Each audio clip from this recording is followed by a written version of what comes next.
Boker Tov Rabotai, mercredi, Parashat Emor, les Parnassim du Beth Midrash aujourd'hui, famille Abitbol à la mémoire de leur mère Tamara Fhima Abitbol et Albert Abitbol à la mémoire de sa mère Tamara Abitbol. Alors regardez, on va expliquer un peu la dernière Mishnah avant d'aller à la Gemara. Alors les Mishnayot que vous avez lus ce matin, ils nous parlent du système du Beddin, du tribunal. Selon la Torah, il y a trois niveaux, trois types de tribunaux. Il y a ce qu'on appelle un Beddin de trois personnes. Ça veut dire des fois trois rabbins, ils peuvent s'asseoir. Et aujourd'hui, dans la majorité des cas, c'est ça le Beddin qui existe aujourd'hui. C'est trois rabbins, donc, ils s'assoient. N'importe qui peut faire un Beddin. Non, pas n'importe qui, trois rabbins. Trois rabbins, oui. Ça veut dire toi, Jafar. Un rabbin, c'est pas n'importe qui. Non, je veux dire n'importe quel trois rabbins. Okay.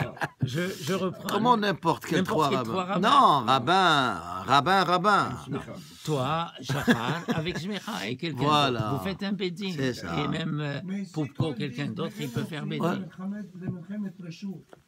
Ça veut dire que comme Memchala, Rabota, écoutez un peu, on n'a même pas commencé le cours. Vous avez déjà, c'est toi qui as commencé. Alors écoutez. Ok, alors ça c'est le trois Beddin, ça c'est le premier Beddin de trois Dayanim. C'est ce que nous avons aujourd'hui. Après, il y a ce qu'on appelle Beddin chez les Esrim Veshlosha. Au temps du Beth Amikdash, il y avait un tribunal de 23 juges. Hein? Toujours, ça prenait le chiffre impair, pour qu'il y ait toujours une majorité, et ça pour des questions de vie ou de mort, si quelqu'un il est condamné à mort, etc., ça prenait un Beddin de 23 personnes, et ensuite il y a ce qu'on appelle le Sanhedrin. Le Sanhedrin, comme si tu veux, c'est la Cour suprême, c'est les grandes décisions, et ça prend 71 Dayanim. Hein. Ça, on appelait ça le Sanhedrin. D'ailleurs, quand il y avait le Beth Amikdash, juste à côté du Beth Amikdash, il y avait ce qu'on appelle Sanhedrin Gedola, le grand Sanhedrin. Alors la Mishnah, elle dit, regardez, Sanhedrin Gedola haïta shel shiv'im ve'echad, le grand Sanhedrin, il y avait 71 Dayanim, Uktana shel esrim ve'shlosha, et l'autre Beddin moins que ça, c'est 23 Dayanim. Uminaï la Gedola shei shel shiv'im ve'echad, et d'où on apprend que ça prend 71 Dayanim pour la Cour suprême. Chez Nehemar, comme il est écrit dans la Torah, Hachem il dit à Moshe, Esfali, rassemble-moi, Shiv'im ish, 70 personnes, Mizikne Israël, parmi les vieux. Alors le Talmud, il explique toujours, quand c'est écrit dans la Torah, Zekenim, c'est pas vieux dans le sens des personnes âgées, mais c'est des Hachamim. Hachamim, il dit Zaken, Zekana Chochma. Ça veut dire c'est quelqu'un, c'est des Hachamim. Alors, Hachem, il dit à Moshe de rassembler 70 Dayanim, ou Moshe al-Gabbehen, plus Moshe qui est le grand rabbin, et d'ailleurs on voit ce chiffre 70 qui revient, parce qu'on peut se poser la question, pourquoi 70 Dayanim, pourquoi pas plus, pourquoi pas moins? Alors, il y a différentes... Oui. Quand Babel a été tombé, il a dit... Dieu dit, il les a séparés en 70 nations. Alors voilà une explication. Alors tout d'abord, c'est ça. Dit, au moins, c'est les 60, alors c'est ça. Selon la Torah, il y a 70 nations dans le monde. Hein. Même si aujourd'hui, dans les Nations Unies, je pense qu'il y a un peu plus que 70. Hein. Hein? Le Québec, c'est un pays ou deux pays, le Canada? Alors en tout cas, on voit le chiffre 70. Il y a 70 ummot selon la Torah, et aussi il y a ce qu'on appelle Shiv'im panim la Torah. Il y a 70 manières d'interpréter les messages de la Torah. Chaque juif, chaque neshama d'un juif, hein, elle peut interpréter, elle peut approfondir les mitzvot de la Torah de 70 façons. Une fois, on raconte une histoire, un rabbin, il a écrit l'explication sur un passouk qu'il a donné à 200 explications. Alors ils sont venus chez lui, ils lui ont dit, mais c'est marqué, Chacun, il a 70. Comment toi, tu as pu avoir 200? Il a dit, vous n'avez pas compris. Chacun, il a 70. Il lui a dit, est-ce que toi, cette personne qui a demandé la question au rabbin, le rabbin lui a posé une question, est-ce que toi, tu as utilisé tes 70? Alors, tu ne les as pas utilisés. Moi, j'ai pris mes 70 et tes 70 et les 70 de l'autre. Alors, j'ai plus que 70. En tout cas, le Ramban, il dit quelque chose d'intéressant sur le chiffre 70. Pourquoi le Beddin, la Cour suprême, c'est 70 Dayanim? Parce qu'il dit comme ça, quand il y a 70 personnes autour d'une table, Hachamim, toute la vérité et tout ce qui doit être clarifié à travers 70 personnes, ça va sortir. Ça veut dire que quand tu as ce chiffre, qui est énorme d'ailleurs, 70, ça veut dire que tu peux pas, ça représente tout et tu ne peux pas échapper, même un point caché quelque part. Alors c'est pour ça que 70, c'est important. Et ensuite, la Gemara, elle dit, Uminain la edashi asara. Une communauté, quand on parle d'une communauté dans la Torah, c'est combien? C'est 10 personnes. Si c'est le minyan, il y a 10 personnes. D'où on apprend cette idée de 10 personnes? Il y a plusieurs enseignements. Mais cette Mishnah, elle donne un enseignement. Regardez. Sheneemar, Ad matai la eda hara'a hazot. Quand Moshe Rabbeinu, il a fait des reproches aux explorateurs ils sont revenus avec un mauvais rapport. Ils ont dit non, on ne peut pas aller en Eretz Israël, les gens ils sont des géants, etc. Et ça veut dire ils ont contredit les paroles de Akadosh Baruch Hu. Hachem il leur a dit on va aller en Eretz Israël. Eux ils n'ont pas voulu.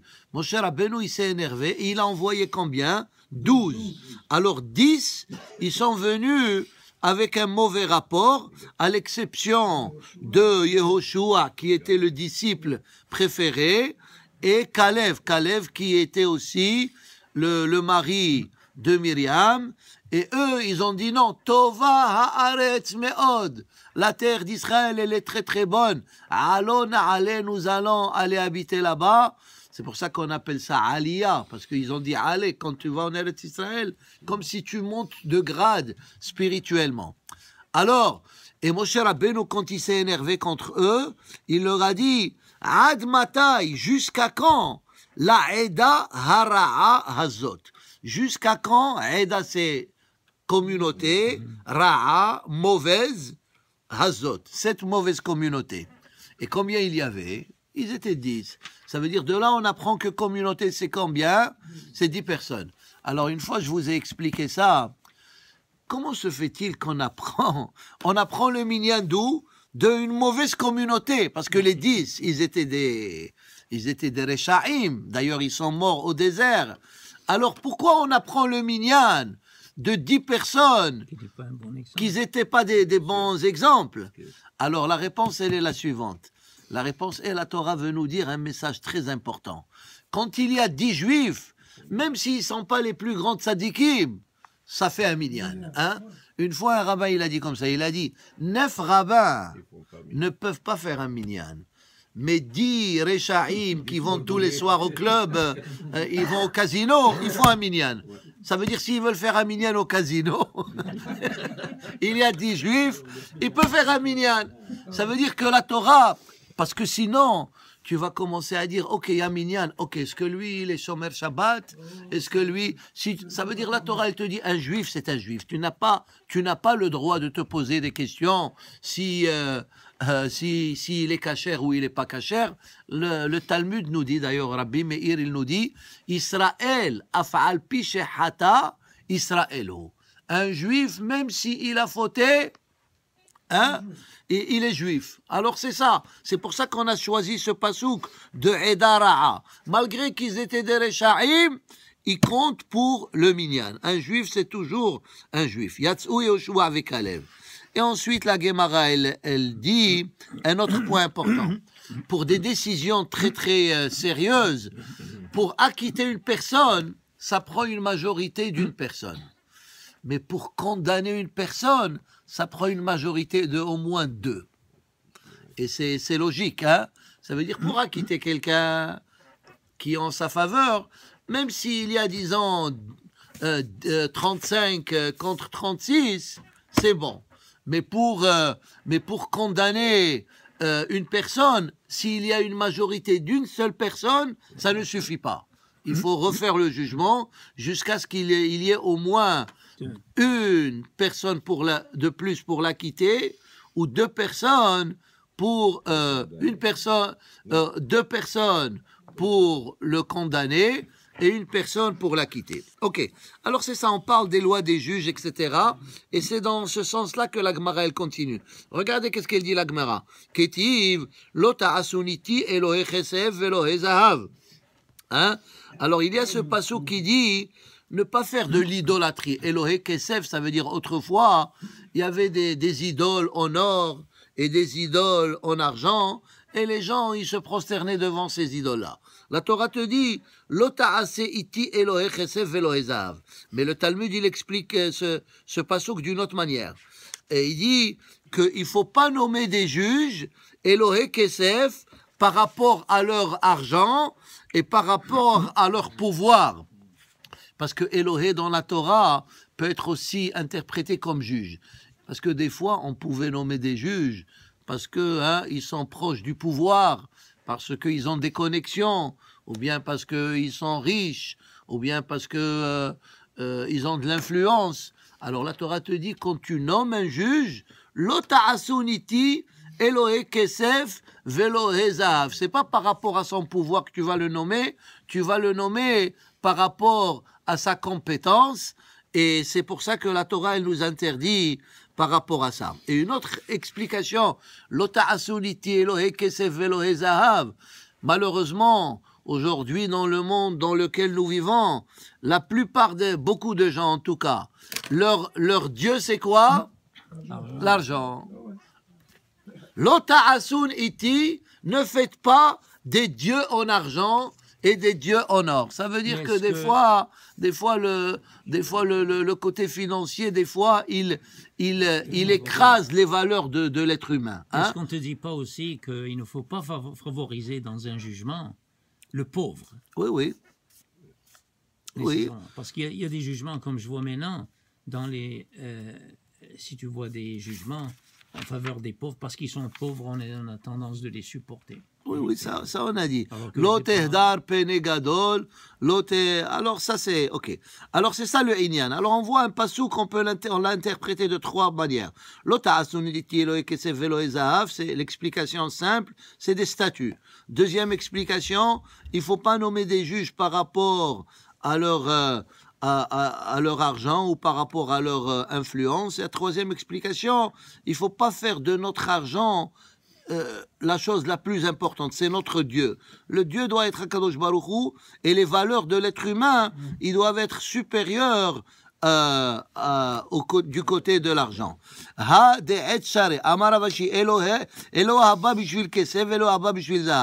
Maintenant, la Gemara, elle va raconter des histoires avec des rabbins que quand ils allaient au Beddin, ils se donnaient de la morale eux-mêmes. Parce que vous savez, être un juge, c'est une énorme responsabilité. Si tu vas acquitter quelqu'un qui est innocent, ou bien quelqu'un qui est coupable, tu vas l'acquitter. Alors, c'est très très grave. Alors, il y a des rabbins, avant d'aller au tribunal tous les matins, ils étudiaient de la morale. Ça veut dire, fais très très attention comment tu rends ton jugement. Alors regardez, Rav qui avait attelé Bedina, Rav qui était un grand juge, quand il allait dans son bureau de Dayan, de juge, Amar Hachi, Bir'ut Nafshai le Katala Hayav. Il se disait de la morale, qu'est-ce qu'il disait? Si je vais juger d'une façon qui n'est pas correcte aujourd'hui, je vais mériter la peine de mort. Ça veut dire, il se donne la morale. Attention, comment tu vas te comporter aujourd'hui. Vetsave bete, let hu avid. Ça, c'est une phrase très philosophique. Il dit, et je ne vais pas au travail pour faire de l'argent. Ça veut dire que si quelqu'un, son objectif principal, c'est de faire de l'argent, c'est ça le plus important, alors il va faire n'importe quoi pour pour avoir cet argent-là. Ça veut dire, par exemple, si un juge, son objectif principal c'est l'argent, eh bien il va prendre des pots de vin. Et la Torah te dit, shohad lotikar. Alors ce rabbin, il se donnait de la morale. Il disait, je ne vais pas aujourd'hui au travail. Ok, un homme d'affaires, quand il se réveille, il dit, aujourd'hui, on doit aller chercher $10,000 quelque part. Ok, c'est un businessman, c'est ça son travail. Mais un rabbin, il dit, je suis pas là juste pour aller chercher de l'argent. Je suis là pour rendre service aux gens et rendre des jugements équitables. Verekan le bete aïl. Il dit, et quand je rentre à la maison, je dois rentrer. Écoutez ça c'est très beau. Quand je rentre à la maison, mes poches, ils doivent être vides. Ah. Pas toi. Toi, tu dois rentrer avec les poches pleines. Hein? Toi, tu rentres avec les poches pleines. Mais ce rabbin, il dit, ça veut dire, pendant la journée, personne ne doit me rendre... Comme on a dit, sonner matanot, yihye. Celui qui déteste les cadeaux, il va vivre. Hein? Ça veut dire que... ça n'existe pas. Sonner matanot... Ça veut dire, il se donnait de la morale. Ça veut dire, ça c'est une résolution qu'il prenait. Je ne dois pas rentrer. Ça veut dire, peut-être quelqu'un pendant la journée, il va aller chez lui, il va dire au rabbin, s'il te plaît, arrange-moi ça, je te donne. Il a pris une résolution. Un kabbaliste en Israël il dit était comme mis ça. en prison. Quoi? Un très grand kabbaliste en Israël a été mis en prison parce qu'il. C'est pas un très grand. Il dit un faux kabbaliste. Tu sais, il y a des kabbalistes qui veulent leur objectif, les kabbel et takesef. C'est ça. C'est pas des vrais kabbalistes. Les kabbalistes. Justement, ce rabbin, il disait non, je dois rentrer à la maison avec les mains vides. Hein? C'était un tzaddik. Vetzave bete letu avid, verekam le bete aïl. Vehalvai, et pourvu que shetehe bi'a ki yetzia, que je rentre à la maison comme quand je suis sorti. Ça veut dire quand il est sorti le matin. Il était tzaddik, c'est le début de la journée. Il priait à Hachem que quand il rentre le soir à la maison, qu'il soit aussi tzaddik comme il est rentré le matin. D'ailleurs, c'est pour ça qu'on dit, ça veut dire l'être humain, quand il vient dans ce monde, il est pur. Mais quand il quitte ce monde, des fois, il peut être plein de tâches spirituelles. Alors, on prie à Kadosh Baruch Hu que notre arrivée dans ce monde, quand on quitte ce monde, nous devons être aussi purs que comme nous sommes venus dans ce monde. Alors lui, il disait, et j'espère que je vais rentrer à la maison tzaddik, comme quand je suis sorti de la maison le matin, j'étais un tzaddik. Parce que des fois, l'argent, c'est très... ça attire, la personne, elle va être tentée, etc. Elle va toujours trouver des excuses, etc. Alors, il se disait de la morale lui-même le matin. Et des fois, ce rabbin, il y avait plusieurs talmidim qui le suivaient. Dès qu'ils le voyaient, il marchait avec lui. Hein. Les rabbins, ils aiment ça que les gens, ils marchent à côté d'eux, etc. Mais lui, il n'était pas influencé par ça. Quand il voyait des gens qui lui faisaient kavod, il marchait avec lui, il disait des psukim philosophiques pour calmer un peu, si vous voulez, son orgueil. Oui, parce que des fois, tous ces gens-là, des centaines de personnes, ils m'accompagnent. Il disait un pasouk dans Iyov qui dit Ki ya'ale la shamaim si'o vegomer, ki glalo la netzach. Il dit, l'homme le plus important sur terre, un jour il va mourir et il va sentir mauvais. Ça veut dire, encore une fois, c'était pour calmer son ego, dire, voilà, j'ai du kavod, j'ai des centaines de personnes qui m'accompagnent, mais un jour, je vais quitter ce monde et je vais, qu'est-ce qu'il a dit, Shlomo HaMelech? Tov kelev ha'hay, mais Adam hamet. Un chien vivant, il vaut mieux qu'un être humain qui est déjà mort. Alors c'est ça, il se donnait de la morale. Amar Rabbi Elazar, minnaïn la dayan, shelo yifsa al rashi am kadosh, sheneemar velo ta'alu b'ma'alot, vesamich le, ve'ele hamishpatim asher tasim, asher telamedem be'ele. Alors c'est ça, la Gemara elle dit, vous savez, autrefois, il y avait les gens, ils s'asseyaient par terre, hein, que ça soit des élèves ou que ça soit dans une synagogue, etc. Et des fois, quelqu'un qui venait en retard, pour prendre sa place, il devait sauter sur la tête des gens. Alors la Gemara, elle dit, c'est une chose qu'il ne faut pas faire, parce que c'est pas kavod. Si tu es venu en retard, hein, alors tu restes en arrière, pour ne pas déranger les gens. Aujourd'hui, ça aussi, ça existe aujourd'hui. Quelqu'un, il a une place au milieu du banc. S'il se met à sortir et à rentrer toute la journée, alors il va déranger les gens. Hein? Alors c'est ça le Einyan. Ça veut dire il ne faut pas l'olikpot adraché am kadosh. Ok? Que on parle des juges. Quand ils allaient au Beddin, ils amenaient avec eux leurs outils.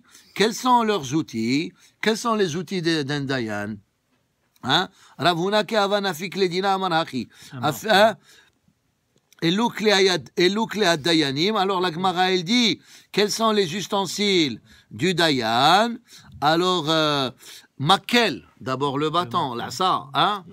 Des fois il fallait des gens Beddin, on leur donnait des coups, des fois il fallait lui donner des coups, le falaka, ou retsoua, c'est le fouet. Des fois quelqu'un il méritait les 39 coups, la Torah elle nous dit, on lui donnait ça avec la retsoua. Veshofara, alors le bâton, le fouet, shofara, le chauffard, hein? Pourquoi le chauffard? Des fois, les rabbins, ils mettaient une personne en quarantaine, hein? Le fin deux, comme on dit en arabe, hein? Oui, et ils le mettent en nidouille. Alors, ça, c'est dans des cas extrêmes, graves. Quelqu'un, aujourd'hui, ça existe rarement, on va dire. Mais tu mets quelqu'un en nidouille, quelqu'un qui a fait quelque chose de très, très grave, dans certains cas, alors... quelqu'un qui a humilié une autre personne en public, et il le fait souvent, on peut le mettre en nidouille. Il y a plusieurs cas. Alors, quand tu le mets en nidouille, c'est quoi? Ça veut dire que cette personne, pendant 30 jours, personne ne doit lui parler. Il est comme quelqu'un qui est en deuil. Hein? Alors, pendant 30 jours, personne ne doit lui parler. Il ne doit parler à personne. Il ne doit pas aller au travail pendant 30 jours, etc. Il est exclu de la communauté pendant 30 jours. Alors, après, quand le mettait en nidouille, qu'est-ce qu'il faisait le rabbin? Il sonnait le chauffard pour dire, voilà, à partir de maintenant, il est en nidouille. Vesandala, et le Dayan, il avait une paire de chaussures. Hein? Pourquoi? Pour le hiboum. Parce qu'il y a une mitzvah dans la Torah que si le mari il est mort, il n'a pas laissé d'enfant, alors le frère du mari, le beau-frère, il peut marier sa belle-sœur, que autrefois il n'avait pas le droit parce que c'était sa belle-sœur. Alors il la marie. Même si lui, il est marié, il doit la marier pour au moins que peut-être il va avoir des enfants avec elle. Et le nom du fils, il va être sur le nom de père qui est décédé. D'ailleurs, c'est ça l'histoire de Shavuot avec Ruth. Ruth, hein, c'est quoi Ruth? L'histoire, c'est qu'elle s'est mariée avec Boaz parce que son mari, il est mort. Et Boaz, il était un membre de la famille de son mari. Et ils ont eu un enfant qui s'appelait Obed. Et Obed, c'était l'arrière-grand-père de David Amelech. Et de là-bas, le Mashiach est venu. Alors, de Ruth à Moavias, aujourd'hui, on essaye de ne pas faire le hiboum. Ouais. Parce que, imaginez-vous, le gars, il est marié, tu vas lui ajouter une deuxième femme. On a déjà assez avec une, tu vas nous ajouter une deuxième. Alors, aujourd'hui, il n'y a pas de hiboum. Ce qu'on fait, c'est la halitza. Halitza, c'est un... Alors, voilà. Il met la paire de chaussures, c'est ça ce que le Dayan il avait, on lui enlève la paire de chaussures et on fait un certain rituel pour dire qu'il ne veut pas la marier, et à ce moment-là, parce que tant qu'il n'y a pas le hiboum ou la halitza, elle n'est pas libre la femme. Une fois qu'on a fait ce rituel, elle est libre, elle peut se marier avec qui elle veut. Alors c'est ça les kélim, les ustensiles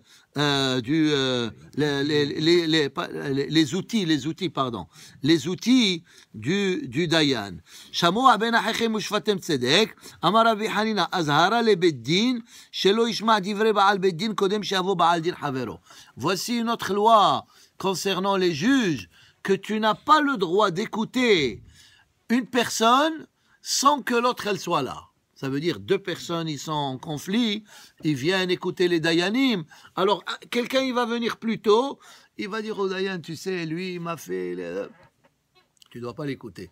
Parce qu'il peut avoir une mauvaise influence sur toi, comme il peut te faire un lavage de cerveau.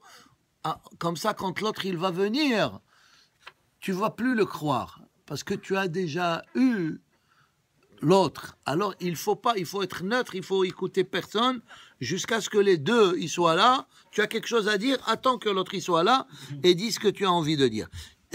Azhara les beddin. Le beddin, ils ont un avertissement. Shelo ishma ba'al din kodem she'avo ba'al din havero. Il faut que les deux ils soient là. Ve'azhara le ba'al din shelo yat'im devarav l'dayan kodem she'avo ba'al din havero. Kerinami shamoa ben achechem. C'est pour ça que la Torah dit shamoa ben achechem. Ça veut dire quand tu veux écouter, il faut que les deux ils soient là. Et on a dit une fois, il y avait des dayanim tzadikim quand ils jugeaient. Ils mettaient le talit sur leur tête et ils ne voyaient même pas les personnes qui sont eux-mêmes en train de juger.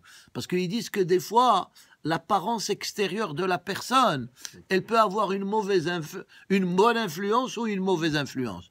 Tu vois quelqu'un qui est bien habillé et l'autre comme ça, tu vas dire, c'est certainement celui qui est bien habillé la raison. Est-ce que lui, il va voler à l'autre $1000 ? Alors des fois, l'œil, elle peut tromper, comme c'est marqué dans Pirkei Avot. Al tistakel bakankan, et là, il ne faut pas regarder l'apparence extérieure des choses, parce que l'apparence extérieure, elle peut tromper. Alors, c'est ça, il y avait des dayanim, ils ne regardaient même pas les personnes qui sont en train de juger, pour ne pas être influencés d'une manière ou d'une autre. Aussi,